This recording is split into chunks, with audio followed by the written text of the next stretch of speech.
waiting for the sunrise, headed for the North Shore. Whoa, whoa, whoa, whoa. My body's aching for a freedom ride. The brothers calling me to join them. The party's jamming on the other side, over on the North Shore. The minor birds are leading all the way. They're telling me how to get there. I'm concentrating on my early drive, driving to the North Shore. Under the mango tree, waiting for the sunrise, headed for the North Shore. Whoa, whoa, whoa, whoa. I hear the surf calling me, singing a new song, headed for the North Shore. Whoa, whoa, whoa, whoa. I wipe my hair away from my eyes. I like to feel the wind on my face. The salty air begins to make me breathe down in the North Shore. I leave my mistress on the surface well, and as she floats she starts to smile at me. I spread my wings and now I'm on my way, riding in the North Shore. Under the mango tree, waiting for the sunrise, heading for the North Shore. Whoa, whoa, whoa, whoa. I hear the surf calling me, singing a new song, heading for the North Shore. Whoa, whoa, whoa, whoa.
Ladies and gentlemen, if you can please find your seats, we're going to go ahead and get started.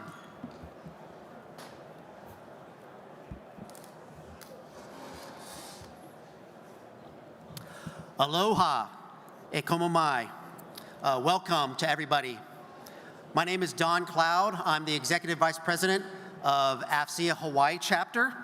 And on behalf of AFCEA International, AFCEA Hawaii, and U.S. Indo-Pacific Command, welcome to the J2 panel this afternoon. Before I get started with introducing our distinguished panelists, I'd like to acknowledge a distinguished visitor we have in the crowd today, seated at the head table, Vice Admiral Mike McConnell, United States Navy retired, former Director of National Intelligence. Welcome, sir.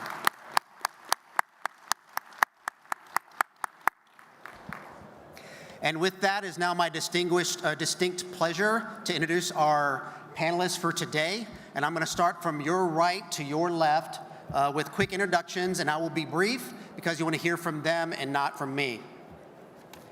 Our panel moderator for today is Brigadier General David Elson, United States Army. He's the Director of Intelligence for U.S. Indo-Pacific Command. Section, the Indo-Pacific J2 cheering section. They're the ones with the popcorn and the peanuts over there. We see you. Next, we have Brigadier Chris Alder, Australian Army, Vice Director of Intelligence, U.S. Indo-Pacific Command.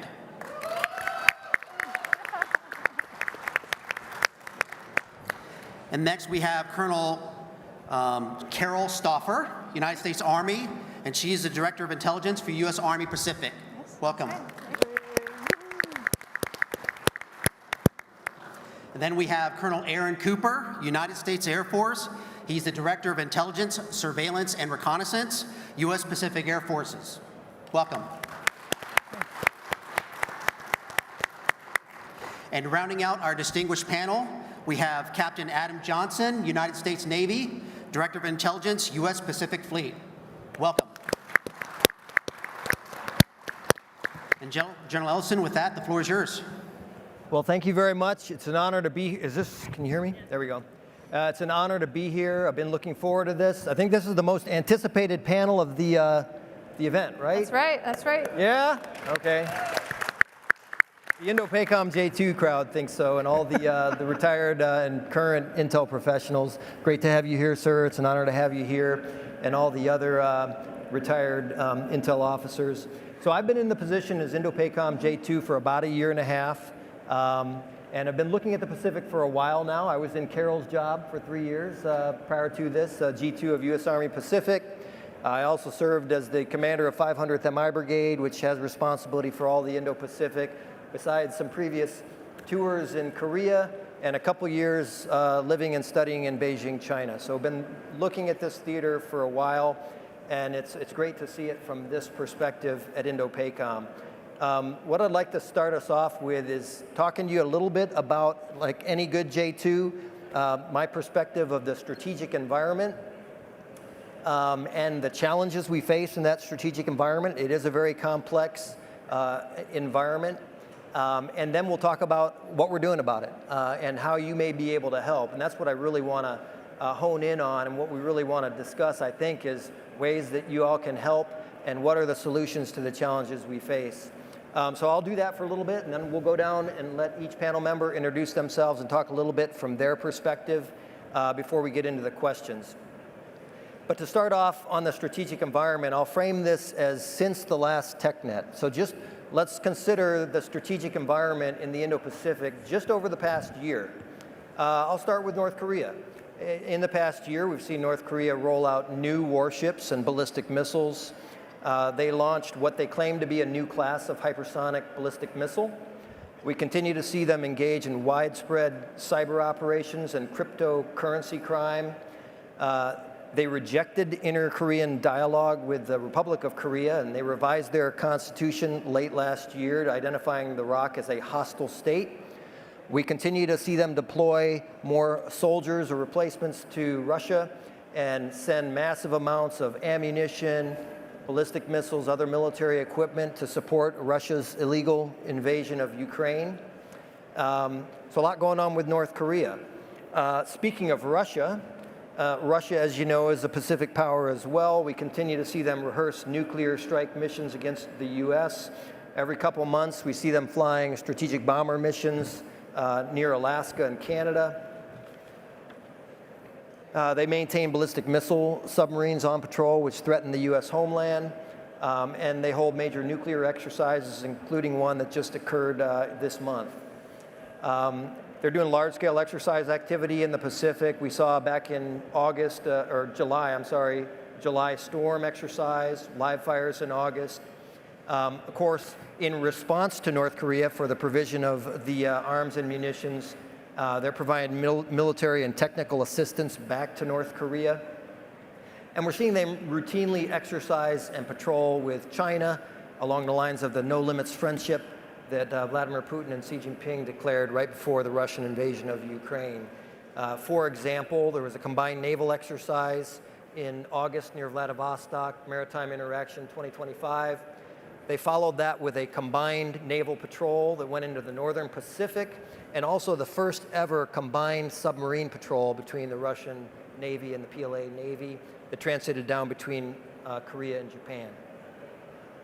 That brings us to China. A few things on China over the past year. We've continued to see them increase the pressure on Taiwan with daily activity in the air and maritime domain around Taiwan. They supplement that with pulses of low-intensity pressure operations about every week or so, and also with larger scale named operations like we saw back in April, Straight Thunder 2025 Alpha, to send a message to Taiwan and demonstrate their ability to quickly place a blockade and bring military pressure on Taiwan. We're seeing them aggressively assert their territorial claims in the South China Sea. Probably you're aware, back in August, there was a collision between a PLA Navy combatant and a Chinese Coast Guard vessel as they were chasing down a Philippine vessel. And we've seen incidents about every month with some sort of collision, water cannoning incident there in the South China Sea between the Philippines and China. They did the first ever circumnavigation of Australia a few months ago. And if you recall, that included a very short notice naval live fire that took place between Australia and New Zealand. And Brig Alder can maybe talk about that in a little bit, how Australia perceived that live fire in between Australia and New Zealand. They also, for the first time, sailed 2 carriers beyond the first island chain, operating the furthest out that they've operated in the Central Pacific. They continue to field new ships and submarines, and we all saw the display of military power September 3rd with the World War II Victory Day parade that they held, with actually Xi Jinping flanked by Vladimir Putin and Kim Jong-un front and center. As if all that weren't enough in the Indo-Pacific, we're consistently having multiple natural disasters across the AOR. A few months ago, we had a terrorist attack in Indian-controlled Kashmir that quickly escalated into a cross-border, state-on-state conventional conflict between India and Pakistan. We've got an ongoing civil war in Burma, recent tensions along the Thailand-Cambodia border. Thankfully, there was a peace agreement just signed a few days ago, but tension there. And then even the Middle East is spilling over into the Indo-Pacific. As you recall, around the time of the 12-day war between Israel and Iran, Iran was directly threatening to attack U.S. forces on Diego Garcia in the Indian Ocean, in the Indo-Pacific AOR. And I could go on. So you see the range of challenges we face across the breadth and depth of the Indo-PACOM AOR. What's my point here? I would call out a few overarching themes. One, the security environment is increasingly complex and dangerous, and that's both regionally and globally. We're seeing that increase over time. I would say that the risk of crisis or conflict in the Indo-Pacific is also steadily increasing over time, and I've just described several flashpoints that have occurred just within the last few months. We have to simultaneously sense, understand, shape, and react to multiple complex issues across vast distances. We're talking about half the world's surface that we're responsible for, and involving a variety of partners and allies. Getting a little bit more to what this conference is all about, and the information problems we face. Our information problem is rarely we don't have enough information. Increasingly, we have too much, we can't make sense of it all, or we lack the capacity to go through it all, or we have the wrong kind of information or data, or we have the right data or information, but in the wrong format, so we're not able to use it in a timely manner, or we're not able to share it with everyone that we need to be able to share it with. So continuing on from that, from my perspective as the theater's senior intelligence officer, I wanted to lay out just a few thoughts to stimulate the discussion on how you may be able to help us effectively deal with these challenges. Number one, we could use your help having better awareness of the operational environment quickly and in the right formats so that we can share quickly and broadly for common shared situational understanding and sense making. Number two, help us to leverage technology and sensing abilities to better predict evolving situations, so to get more ahead, to be more proactive, less reactive, predicting future crises, conflicts, so kind of along the lines of indication and warning. Number three, help us break down barriers that detrimentally impact our ability to operate alongside like-minded partners and to share information. How can we break down those barriers to information sharing? Number four, in the event that we are unsuccessful in deterring crisis or conflict, because the intent is to deter, that's our primary mission, but in the event of crisis or conflict, help us adapt our operational and decision-making processes to be able to warfight at the speed and scale required. Help us maximize our warfighting efficiency and gain decision advantage. And finally, number five, help us to do better in the information space. Help us communicate more precisely, more quickly, more effectively, and the flip side of that, and equally important, help us to break through the propaganda, the misinformation, the disinformation that's out there in the information environment. So those are just a few ways you can potentially help to stimulate the conversation. And with that overarching scene setter on the strategic environment and ways you can help, I'll go first to opening remarks from my Vice J2, Brigadier Chris Alder, to give us a little bit of the coalition and Australian perspective on all of this. Chris. Thanks, Dave. So I'm not sure if I should say aloha or g'day to an audience like this, but I think I've settled on aloha, given the fact I've been in the Vice J2 role now for just on 10 months. And I've also lived through a tsunami, which I think pretty much makes me a local. So just delighted to be here today to provide a perspective on what we're seeing from Australia, and also to make the plug for allied and partner integration. So my background, I've been in the Australian Army now for just over 30 years. The last 10 years or so have been in a range of operational and strategic intelligence roles, most of which have been in multinational coalition joint settings. My last job before joining the team in January this year was the capability manager for Army's Land Intelligence Surveillance Reconnaissance Electronic Warfare System. So a bit of capability development background which might resonate with the audience here today. So the Indo-Pacom J2, Dave's done a great job of laying out the threat environment which we see every day from an Australian perspective at OFA. We had a really good review done last year, the National Defence Strategy, which assessed the strategic environment, and the outcome from the NDS was we faced the most volatile strategic environment we've faced in Australia since the end of the Second World War. The response was the NDS, the National Defence Strategy, released last year. It had a number of directions for the defence organisation which are reshaping the way that we engage the region. The first direction was for the ADF to defend the immediate region to our north. The ADF was directed to deter through denial, so deter through denial the ability of an adversary to power project through our northern approaches. It directed the ADF to protect economic connections into our region and to the globe. And finally, it directed us to contribute to the collective security across the Indo-Pacific region and also to maintain a rules-based global order. Now, there's a number of implications for the intelligence system that came out of the NDS. The first was the sense of urgency about the problem that we're facing today. So we used to have a 10-year warning time in the Australian defence system to get after tough problems. but we no longer have that warning time. So really that's led to a need to manage our people within the intelligence system to make sure they're always on to respond immediately to threats, which is a leadership challenge we face every day in the Australian defence system. And also a need to move to rapid capability acquisition, so getting quickly to the point of need to face our most pressing threats. There's also been a move to update and upgrade intelligence to support the deterrence by denial concept.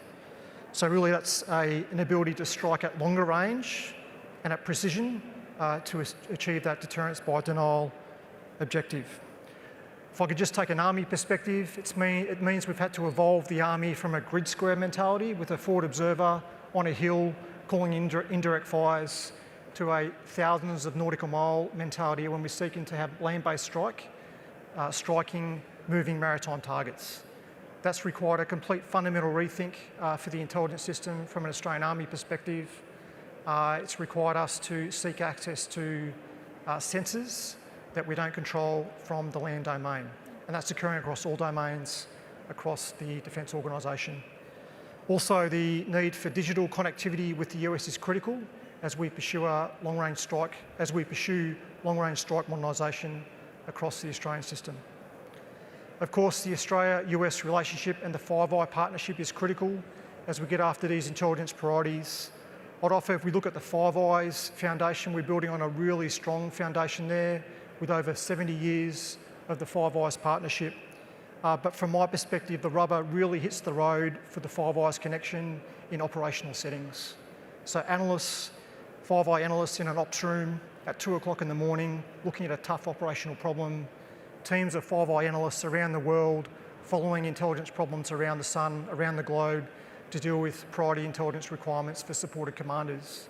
And I'm proud to say I see that level of engagement and interaction in Indo-PACOM every single day, thanks to the leaders that sit on the table and on the stage with me today.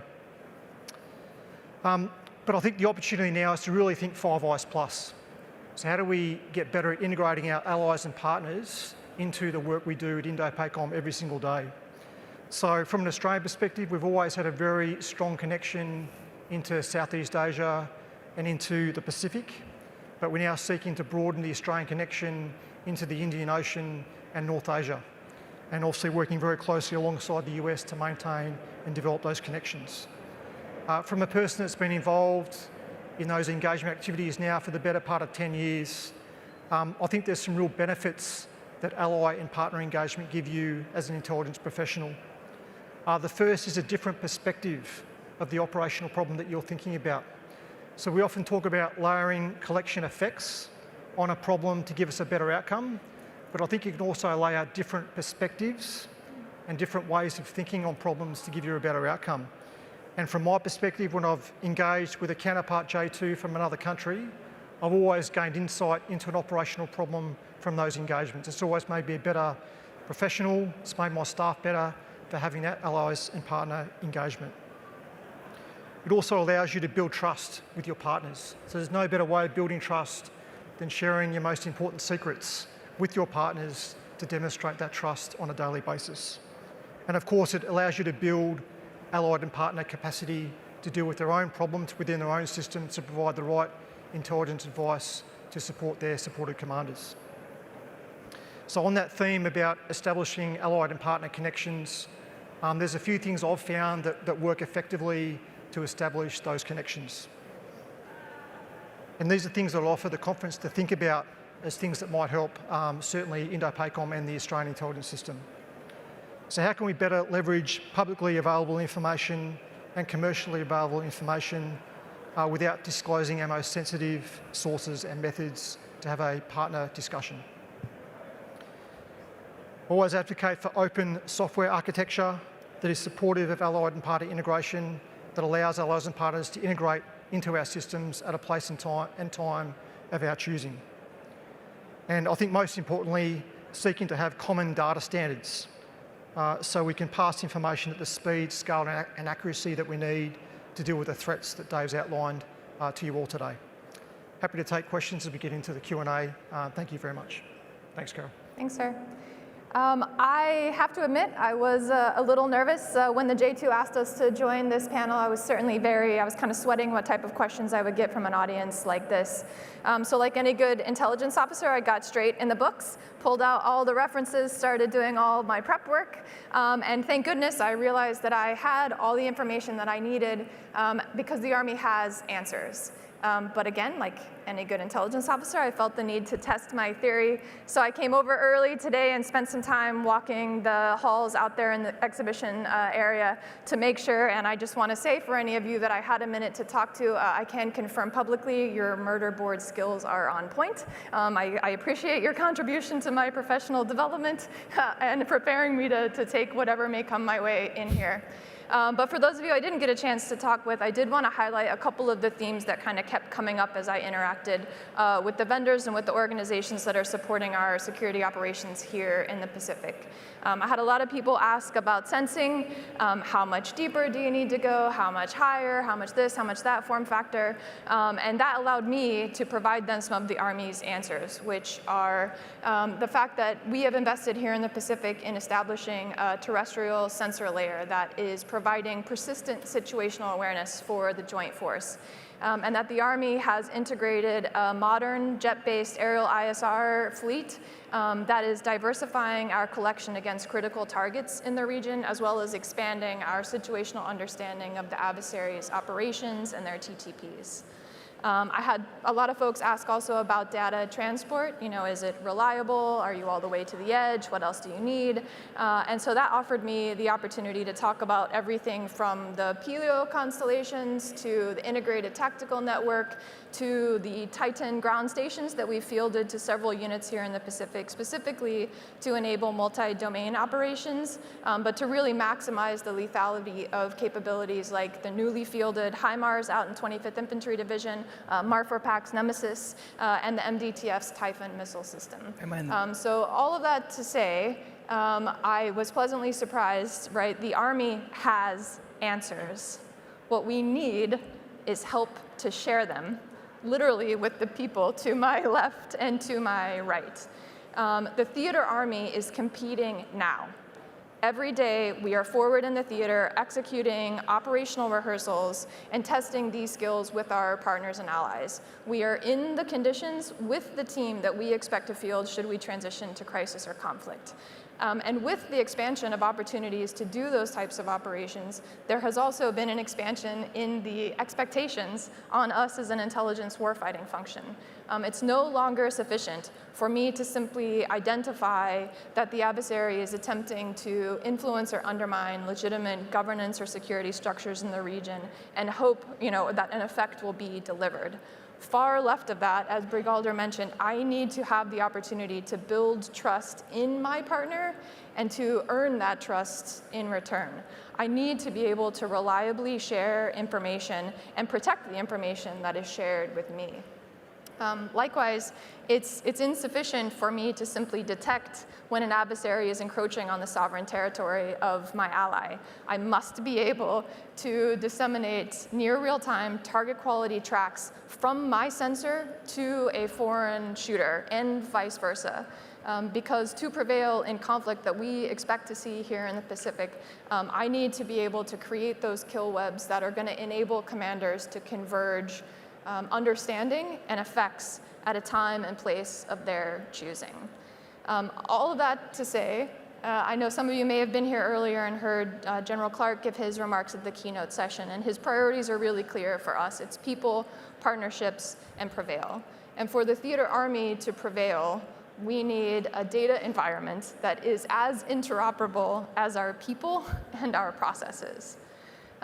There is, I've gone on a long time, I guess. I'll hand it over to Aaron here in a moment. But I do want to say that in case you missed it, this is not the normal order of march here in the Pacific. The Army very rarely heads off for the components, so I don't want to let that lapse. And if you're wondering, yes, it's true. They put us in order of our sprint drag carry times. So Army, lead from the front. It's a terrible joke.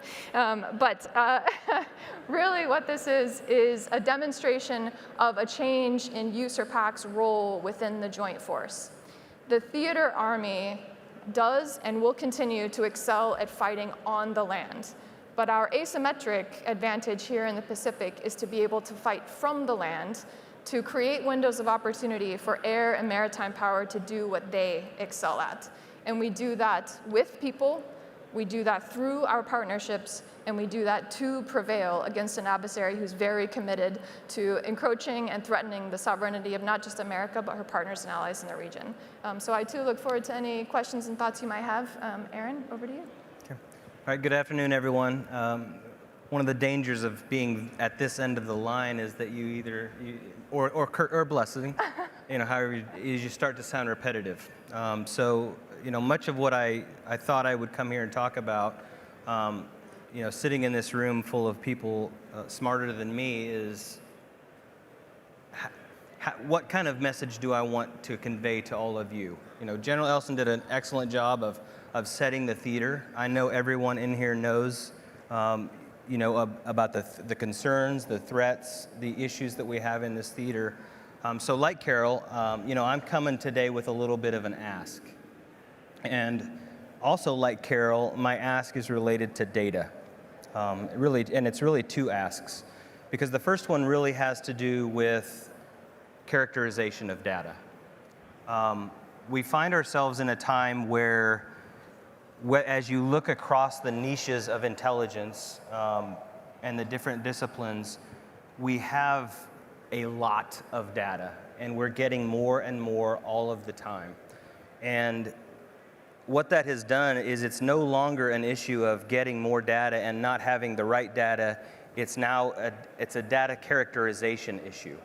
And it's an issue of once we've characterized the data and we've fused the various disciplines of intelligence, now we've got to get it in the right format, at the right time, to the right people, and we've got to do it at the speed of conflict. Because our indications and warning windows are constantly becoming smaller and smaller. And the only way we stay ahead of that is find better ways to get data fused, characterized, and to the people that it needs to get to. And that's not always the 4-star. Sometimes it's my counterparts on this stage. Sometimes it's a litany of allies and partners across the theater. And the challenges that some of you or many of you are probably familiar with in sharing data are not going away. And to be honest, they're not getting easier either.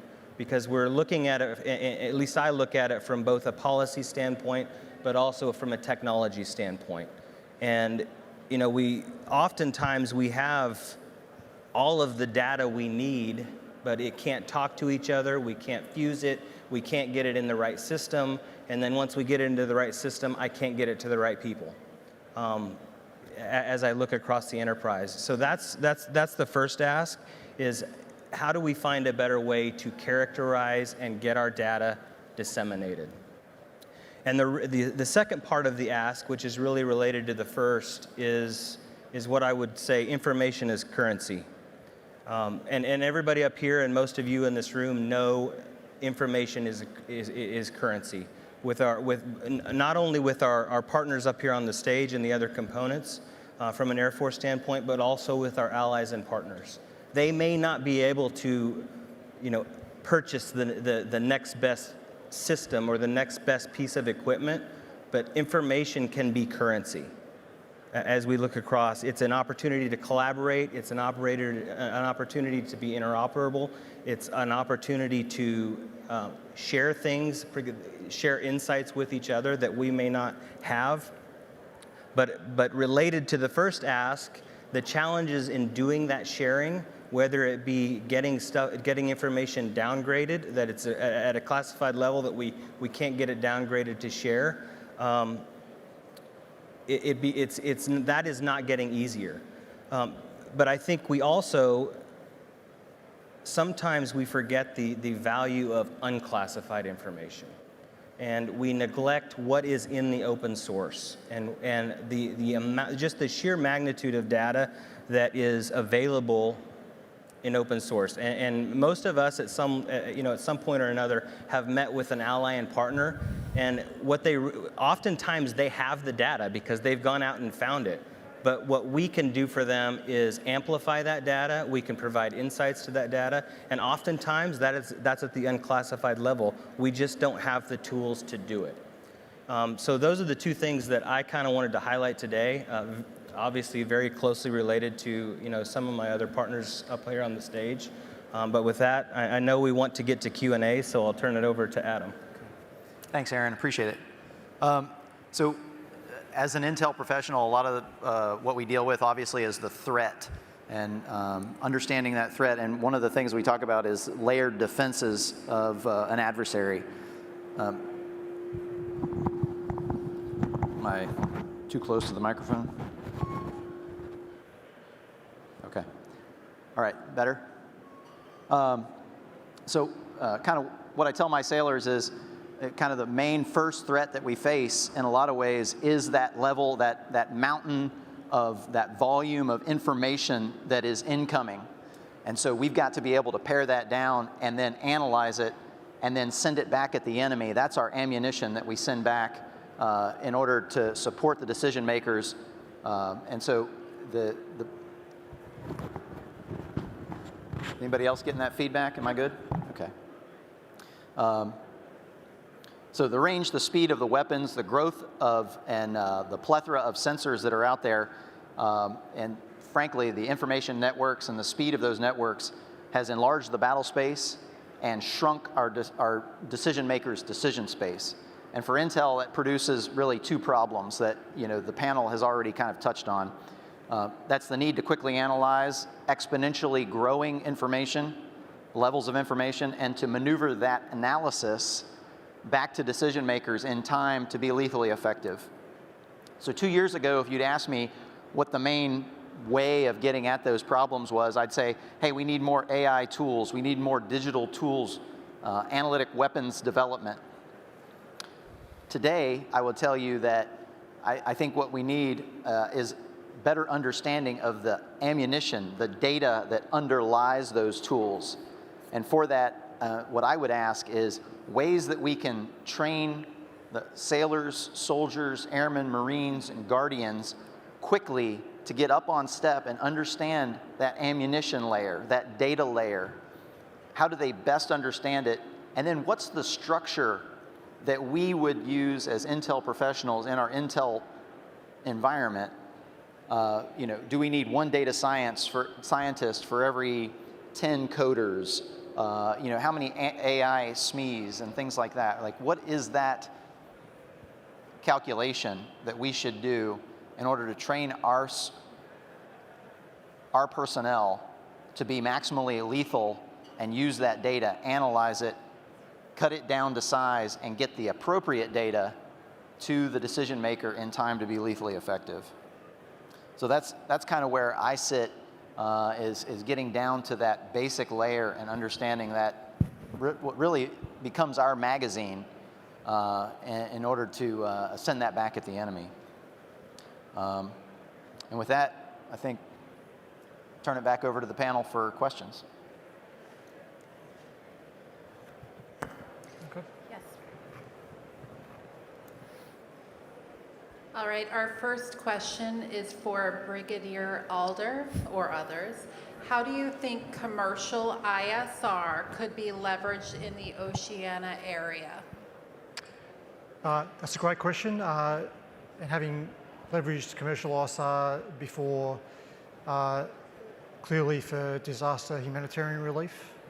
So being able to offer a range of resources to close partners to allow them to understand the battle space from a geographic perspective to inform their responses. So again, getting to my point I made in my remarks about commercially available information, we've got a range of resources in our system we can draw from for commercial imagery, and they can be passed within hours to partners without going through some of the disclosure issues you'd have to face for higher national technical means. So having access to commercial GeoInt, I think is a key benefit for disaster responses in a Oceania Pacific perspective, which we unfortunately have to deal with almost all of the time. And I'd just weigh in and second that. I mean, we see, a proliferation of commercially available sources. GeoInt's a great example, and we've applied that just about every natural disaster we've faced. We've been able to provide insight through commercially available GeoInt.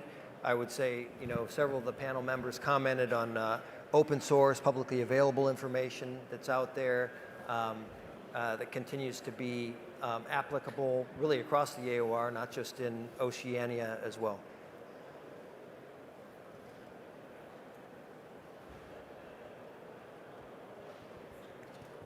All right, next question. China is building permanent structures across the Indo-Pacific in the form of oil rigs and aquaculture. They place them at the edge of our EEZ of our allies. How do you see the PLA evolving these structures as sensor platforms against Vietnam, Taiwan, Japan, and South Korea? Yeah, that's a great question and very relevant with what we're seeing in particular in the South China Sea right now. I'll kick it off and then maybe I'll open it up for a maritime perspective to Adam, but I'll just say it's not at the edge of the EEZ, it's right smack dab in the middle of the EEZ. When you go back to the 2016 Permanent Court of Arbitration ruling that ruled in favor of the Philippines and the region around Scarborough Reef being within the Philippine EEZ. And therefore, the Philippines have sovereign rights within that EEZ, including fishing rights. This is the types of locations that we're talking about. So the activities that China is conducting or considering are certainly illegal when you look at that ruling of the 2016 arbitral ruling and also the earlier ASEAN Code of Conduct in the South China Sea. So it's very concerning, certainly what we're seeing there. I described earlier the flashpoint that we're seeing between the Philippines and China, but it's not just the Philippines, as the question acknowledges. There's other claimants that are involved as well. But I'd like to get a maritime domain perspective from Adam. Well, sir, I think, from my perspective, it goes to the idea that, I think it was Napoleon who talked about, I won merely by marching. And then, corollary idea of, quantity has a quality all its own. So as the as the CCP continues to build up and build out, they are going to gain those sensors. They're going to gain those positions on the board, and then they're going to take advantage of those locations in order to gain as much information as they can. They are building their networks and their capabilities to feed a kill chain that is custom made to get after the United States Navy, frankly, in a lot of ways, as well as the entire, all of our allies and partners in the region as well. And this is only going to add to that, and it also allows them to build up their positions in these locations, as well as taking advantage economically and of the influence that they gain as they build out these locations and these capabilities. I'll just add, Carol, were you going to weigh in? I was just going to provide the alternate perspective here in that, while they're certainly leveraging these types of illegal activities and behaviors to really extend and thicken that A280 bubble, our partners and allies are not without options to counter that. And that is really what the Land Power Network is bringing to this, and what the, comms perspective on the work to set the theater and to really establish formations in place more persistently throughout the region that will be able to disaggregate and really neutralize some of those capabilities that the PLA and others are trying to bring in the region. And I'll just say, from a J2 perspective also, I mean, this is an example of China's gray zone conflict. It's an example in a sense of legal warfare, one of the three warfares that they talk about. The whole strategy of trying to win without fighting and operate in the gray zone to gain advantage incrementally over time. And so we have to be aware of that strategy and be aware of the dual use nature of infrastructure like this that's meant to just, salami slice along the way towards intermediate objectives in line with their overall strategy. All right, next question. How does the Indo-PACOM view OSINT data, commercially available, publicly available, and academic data sets for the J2 mission, and how do you see OSINT enablement aligning with the objectives for breaking through propaganda and misinformation campaigns? I'll lead off on that, and then Carol, I'm going to turn to you because you have the largest OSINT enterprise within Indo-PACOM, and as a component, you have the lead. But I agree with several of the panel members who have mentioned openly available information, OSINT, publicly available information, as a growth area for us. It's a tremendous growth area. I think we're not doing enough in that area. It's something I would ask for your help. How can we, along the lines of the volume data, volume problem that we've talked about, the volume of data, there's so much out there that's available, much of it in language, and it's very difficult to find the nuggets that you need to find without the right tools and technology to do so. So we could use your help with that. It's an area that we need to invest more in, and I think we will be doing that. And Carol, I'd like to get your perspective, and then any of the other panel members that would like to comment. Sure. The Army does benefit from having a pretty extensive open source workforce, not only here in the theater, but really globally. And the beauty of that is, I think, in addition to having a strength in that discipline and being kind of early adopters and understanding how that could serve as a tip and a cue to other more sophisticated or exquisite intelligence disciplines, and very clearly how it can help us to develop and build out partnerships with countries that may be struggling with their own security mechanisms and needing just data that's readily available to them, but just as Aaron mentioned, a little bit of help to understand what that might mean, specifically in the instances highlighted there in misinformation and propaganda. But for us, the Army's real transition, and where I think we will be headed rapidly in the coming years as we move out on Transform and Contact, is to this creation of a multidiscipline or multi-domain approach in which we are bringing a system of analysts together to more cohesively leverage each of these specific disciplines to really drive a comprehensive analytical product that moves faster, that is able to adapt more rapidly, that is really innovative and creative, and able to, again, be so easily shared with partners and allies across the region.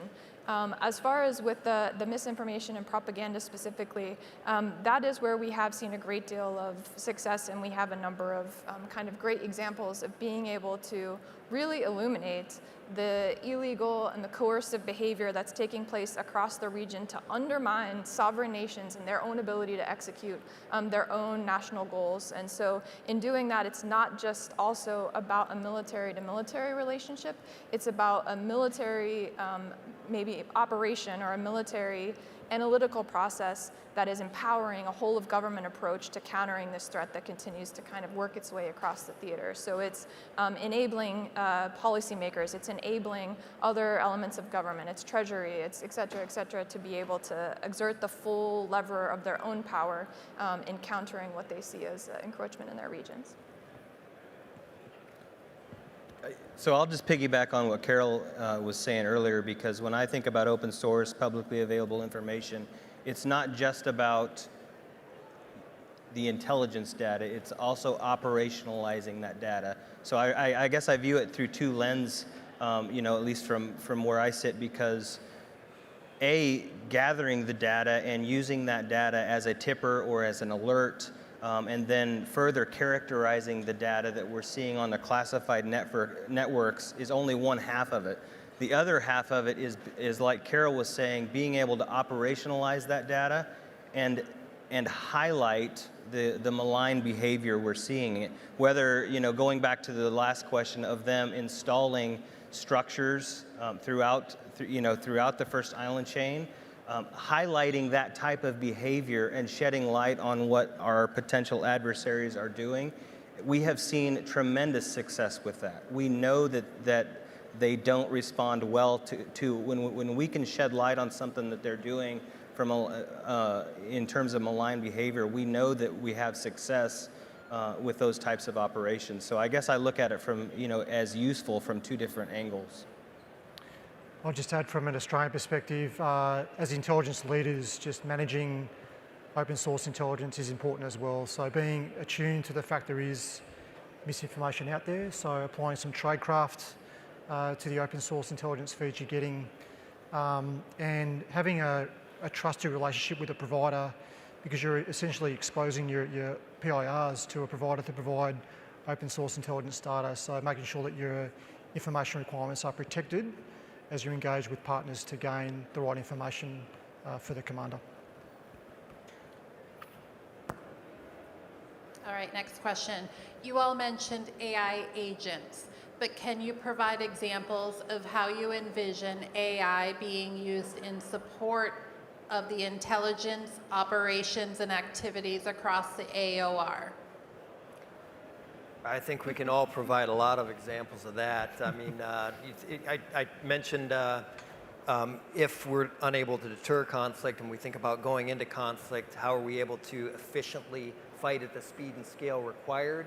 You can imagine all the AI applications to be able to efficiently in near real time conduct targeting operations, for example, and the variety of different AI applications that could go into that, all the way from, you know, the ISR and the exploitation of ISR to quickly make sense of it, and the dissemination of that information, automatically recognizing targets. There's a whole slew of applications there. There's a whole slew of applications when we talk about shared situational understanding. I kind of addressed like a common picture. We talk about the COP or the SIP, and how we can quickly get that data into the data layer that I think Adam talked about, and sift through that data and correlate that data. AI tools can apply there. I won't spend too much time. I think we can all talk about that. Why don't we start down with you, Adam, and then we'll work our way back on that one. Yes, sir. So and I would just go to the basic level of I would like AI agents to help me manage my calendar and do some of those things, right? Like start for the basics. But then, yeah, I can see it scaling up from there. And ultimately, I think the gold standard is going to be an AI tool or capabilities, plural, that can interface with the, have a graphical interface with the tools we use to understand the geography and the battlefield geometry.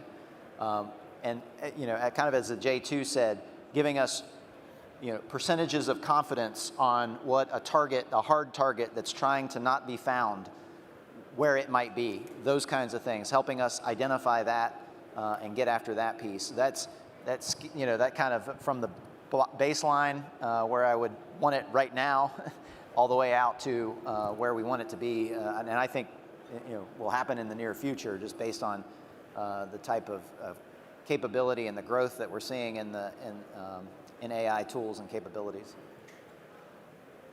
So honestly, I see a place for AI in if you just think about it from an Intel cycle standpoint, or however whatever phraseology you want to choose, whether you're talking about targeting, order of battle management, collections, data characterization, trends analysis. I think there's a place for AI in nearly every aspect of what we do as intelligence professionals, except the decision part. And that's because we still have to have a human making the decisions. But everything left of that, I think there is a role for AI to play. Three things. I'll start with the simplest, finish with the hardest. The first is our Army is a large force, and while in our intelligence corps we have more leaders engaged in on mission than ever before, a lot of times you're by yourself and you're with a workforce that is more or less trained or more or less experienced. And so, ask Team 2 ability, an agent for a battalion S2 or a young staff sergeant that may have fleeted up into that position to be able to query existing doctrine, query SOPs, or the availability of processes at their higher headquarters to be able to find ways of doing business, or just know that they're doing the right thing and have some of those accesses at their fingertips. The second is, it is really hard, as we all still struggle with converging the capabilities and the effects of those capabilities at echelon. And so when we are getting closer and closer to being able to do that with reliability and repetition. What I need help with is to be able to know when the next window is. If I tell you this is everything that has to come together for me to be effective, predict for me when the next window that all of those conditions are going to be met again so that I can lean into the planning and the resourcing to deliver that effect on the battlefield. And the third is if we can do it for ourselves, we should be able to do it for the bad guy. So decision point tactics, ECOA development, that's the toughest thing for my partners and allies to think through. It's just a space that they don't have to spend a lot of time based on their own security problem sets. And it's certainly just a challenge for young people that come into the force and are trying to figure out everything that they owe to their commanders, who may have 10, 15, or 20 years of military experience on them. And so being able to have an assist in thinking through those processes and running those courses of action would be most useful to us. But the thing that I would amplify to what Carol's saying there is, we are dealing, when you think about the airmen that are coming in now, I mean, we're dealing with the first generation of captains and staff sergeants that were born post 9/11. So they don't have the context that we have, but they are the most technologically literate generation ever. They are in the chat. And the things that we all, grew up using Excel and PowerPoint and OneNote, they can, spend an entire day on, they can do in a matter of minutes. So we just have to figure out, the challenge for us really is to figure out a way to harness that and leverage that. And it's fun. Yeah. So I'm with Adam. I think cleaning up my Outlook calendar and getting my personal life in order is a good place to start for AI. But in terms of working with our teams and allies and partner integration, I think AI is a great opportunity to baseline analytical discussion. So if you have a consistent range of intelligence sources you're sharing across allies and partners for respective intelligence teams, you're having the same prompt that you're engaging an AI agent in across your teams, that'll produce an outcome that you can then bring teams in to have a discussion based on what AI has come up with. So you're getting AI to assist you to bring analysts together with a suggestion based on a prompt and common data sets that have been looked at, which I think would drive, and I've seen this driving really effective analytical engagement across partner communities. Are you working with the intelligence community to develop a single common intelligent data framework not based on individual intelligence discipline that can be adopted by the services and integrated into sensors and analytical systems? Yes. And I would say the IC has been working on that for decades. I'm cautiously optimistic that we're approaching a point where, with the convergence of technology, I've got some folks in the audience that can talk, very detailed on this, that we're getting to the point where we will be able to do that and bring it all together. That's kind of the data layer that we've been talking about, that Adam talked about, the common data layer and common data frameworks and standards that will then support all of the applications, whether it be targeting applications or indications and warning applications or collection applications or sharing FDO applications for sharing with allies and partners.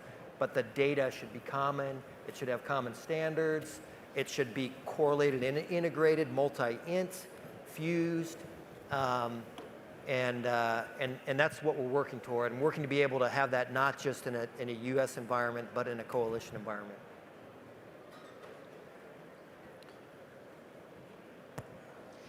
In an environment where Intel analysts must be able to share targetable detections to allies and partners at the speed of conflict, what is the J2 doing now to break down classification barriers to let us share that minimum set of specific attributes, regardless of the source, in order to set requirements for both units and developers to train to and build towards? I'll open up, and then I'll open it up to the panel. But oftentimes, I think it's not so much about the classification concerns, actually. We do pretty well at being able to get things at a releasable level, and we can do that. We've shown that we can do that pretty quickly. I think there are some technical challenges that are being talked about probably in some other panels within this conference about having the technical ability to communicate that data quickly with allies and partners. I'm confident, when in the right operational environment with urgent operational requirements, we'll get the policy decisions and the ability to share. But having the technical capability to do that rapidly is something we're continuing to work on. I think there's a human, procedural and technical issue here. So we're working through the technical requirements for passing information, procedures through policy, but I think the training for our teams is important as well. So like a lot of Intel people in the crowd today, I grew up with a liberal arts, humanities background. I'm old. I'm not as tech savvy as certainly the young kids coming into the system now, but I think we need to be thinking about training our Intel analysts in data as part of foundation training, embedding it earlier into the system. So we're thinking about this data centrality problem set from the get-go. We need to have generalists running intelligence and being involved in intelligence systems, but understand there's a key role for specialist technical staff to play here as well, embedded into teams, but also providing that specialist advice which we value to move this problem in the right manner. I would just say to not undersell what General Elson mentioned regarding the policy. That has been one of the biggest hindrances for the duration of my career, is just how hard it's been for the right decision maker to even get my request to change a policy, much less to be able to be responsive in the type of environment with not just bilateral partners, but moving from a bilat to a multilat environment. So we have had a lot of progress in the last couple of years with an aggressive acceptance of risk by commanders to delegate those authorities down further and further into the formation, for us to routinize the publication of security classification guides that enable actual operations, not just like the functioning of equipment or some of those more kind of garrison-based activities. And then I really want to commend the team J2 and the J2 proper for leaning into the kind of waterfalls of identifying specifically the types of information in what format and to what partner at what time, like what the triggers for those requests that we always assume the mothership in the sky, right, is going to bring down the firewalls that inhibit us from sharing those things, and then they just tell us it'll be there when you need it. But when we need it, as we have seen play out in so many times, is unsupported by habits, and it's unsupported by technical solutions, and it's unsupported by those rehearsals. And so by identifying what that must look like to succeed in conflict now, when we have clear heads and plenty of sleep under our belt, mostly, sorry sir, 3 a.m. wake up's rough, but that we can begin to chip away at that in peacetime, that it allows us to rehearse and it allows those decisions to be known, which is making things much more flexible for those of us at the point of need. Ditto. Sold. Okay. So I would echo much of what my predecessors said. I don't think you can overstate the challenges and the complexity with information sharing in the Pacific Theater. Just with the sheer number of partners and the bilateral, trilateral, and multilateral relationships that we and many of our partners have. Like Carol said, I have often heard, the anecdotal, well, we will do this when we need to do this. That sounds great in theory, except I need to practice that now. I need to exercise those muscles now. I need to have the systems in place to do that now. And I think, back to the J2's point, there has been a lot of progress on the policy side. What we need to overcome now is the technological and the capability side to do that, to actually be able to put those things in place. So this goes back to the idea of information maneuver. We talk a lot about maneuver in warfare and combat, but our ability to maneuver that information to where it needs to go at the point of decision, ahead of the decision, this is part of that. And it also touches on the previous question, which talks about the common picture, the common understanding across intelligence services and agencies and organizations.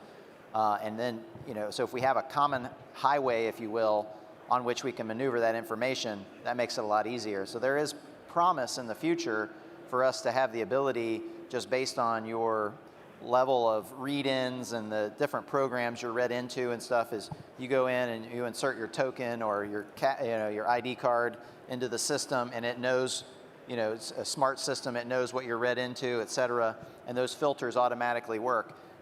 Theoretically, we want to get to a place where we can do this with our partners and allies too, where that information that's releasable automatically goes through.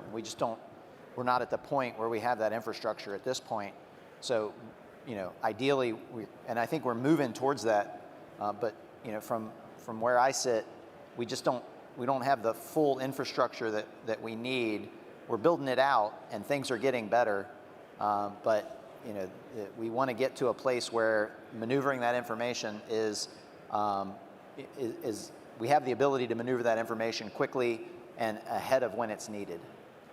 And I think what Adam also just really highlighted that we haven't touched a lot on it yet is data tagging and the importance of data tagging, so that when I do put my my card in, it knows I have these accesses and this access, and I'm able to see this data.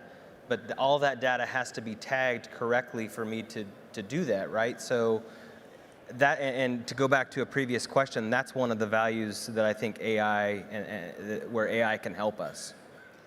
I just want to say, I know we're all nerds in here. There's a lot of Intel people, there's a lot of Signal people, a lot of Commo guys out there. But this is as much an ops problem as it is an Intel or a Signal problem. And so we should all be going down the hall and kicking in the door of our OPSO or our S3 to be really precise in what that absolute minimum requirement is to make that effective, shot out there on the far edge. Because it's some of this, historical or this legacy need to know a lot of different things all of the time, when in reality it's not necessary. And so a calibration of what is absolutely required and how small can we get that to be able to enable operations, denied, degraded, distributed environments, as well as on our part, making that as easy of a process as possible. All right, last question. For each of you, what is the one thing you want to convey to this audience that would make your job better? Why don't we start down at the I go last. Because I can. We'll work our way back this way. Thanks for ending on an easy one.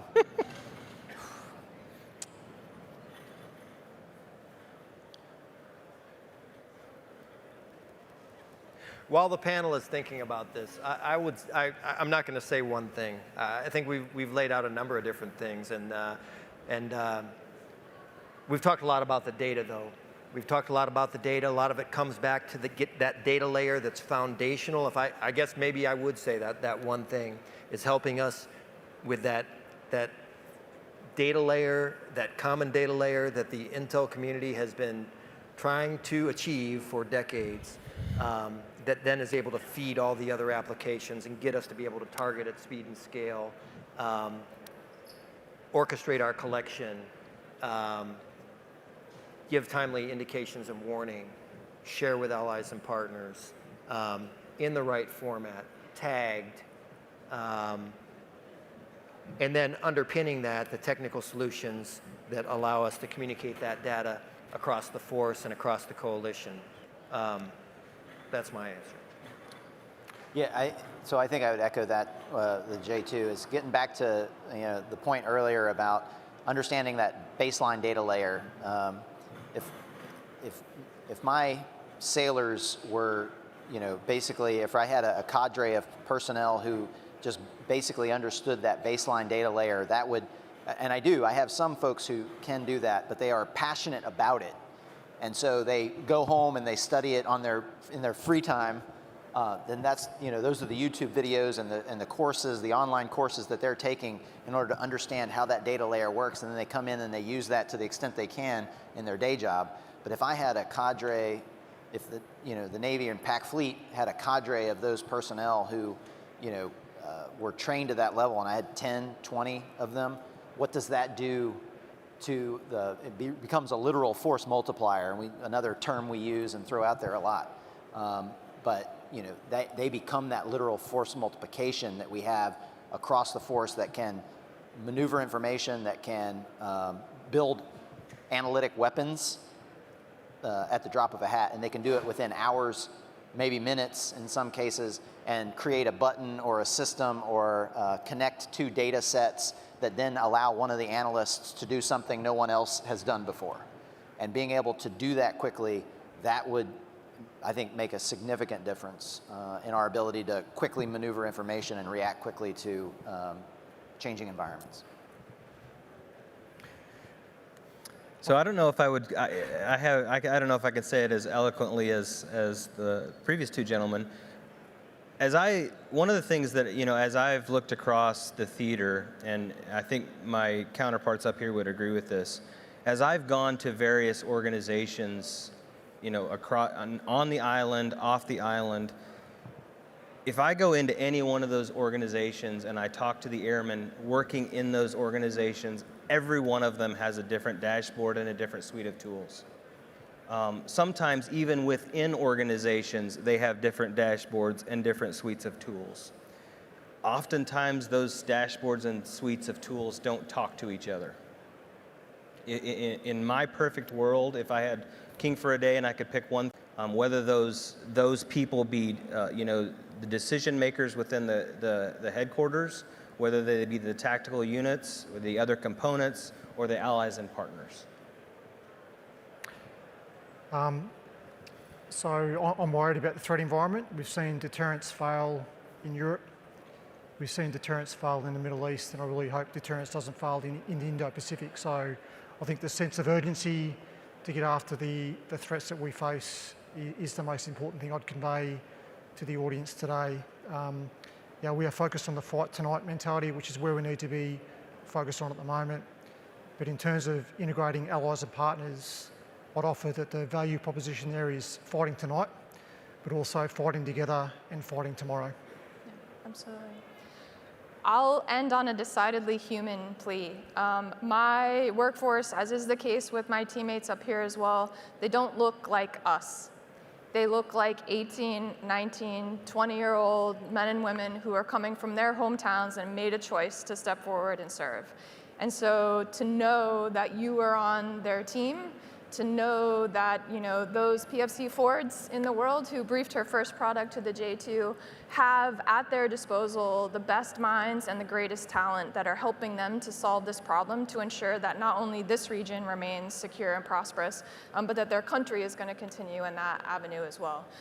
It is hard business, the things that we ask them to do. And so to recognize that every day and to know that they're going to return to you as citizens. And so every investment that you make in them right now is a stronger city, a stronger community, a stronger state that you're going to have down the road. So thank you for, obviously you all feel that way as well. You invested your time in us this afternoon, so I appreciate that, and we'll take that back to my team for sure. And I'll just say to close us before we get closed out here, thank you for the opportunity. We appreciate the opportunity. Thank you for listening. Thank you for the questions. And thank you most of all for what you're going to help us do to solve these challenges we've talked about. With that, General Ellison, Brigadier Alder, Colonel Stauffer, Colonel Cooper, and Captain Johnson, thank you so very much for spending your time with us today on behalf of AFCEA International and of AFCEA Hawaii and everybody who's here. On behalf of the panel here, we're going to be making a donation to the Friends of Windward Wounded Warriors, which is a great cause. So thank you so very, very much. Awesome. And how about a round of applause for our panelists today?